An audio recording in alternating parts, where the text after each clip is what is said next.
We had no discussion about the scholarship simply because it's one initiative. We want to pilot it with a limited number of scholarships and see how it works, but the overall discussion was about the connection between Erasmus and democratic resilience and engagement of the young generation, and then about how we can support vet mobility. So it was within the traditional elements that are already supported by Erasmus. Of course, everybody wants more funding from Erasmus. We want more funding for mobilities overall. I'm supporting the idea of Erasmus for all. Erasmus is a right. This is the vision that should drive the budgeting of the program as we look even beyond 2034.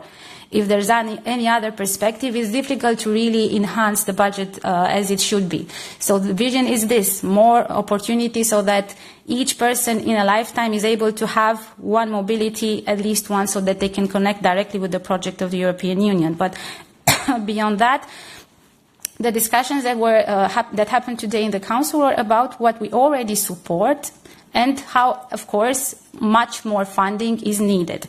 The link with competitiveness, I think, is something that we are all interested in. And I think looking at VET, and there were discussions about the need to have more mobility for VET students, more attractiveness for VET education, how important VET education is for our industries in Europe, for our competitiveness, for our strategic autonomy, how many shortages companies have in VET-related jobs, then of course you will see that Erasmus already plays a role, and it should be playing a bigger role in really supporting young people to choose VET, to make it plan A, not plan B, to go there and benefit from excellent education, including mobility, and then to choose a fulfilling career in an area where they are needed.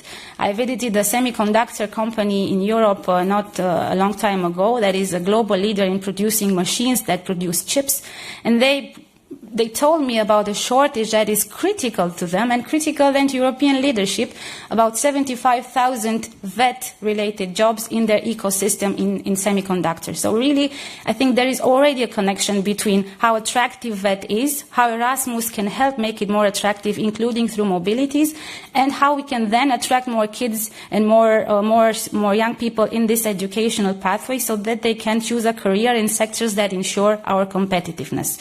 Do we want to reinforce this? I think Europe wants to be more competitive. I think it wants its European young people to be able to choose careers in areas that are strategic, offer quality jobs, and that are, very relevant to our competitiveness. And so this is the overall framing of the discussion. Beyond that, the discussion was, as I said, about how we are able to use Erasmus so that we support resilience, economic, democratic resilience, more VAT access, and that is how I perceive the discussions. Of course, they are ongoing. They will continue with the Council and in the Parliament as well, and we are open to engage. Yeah.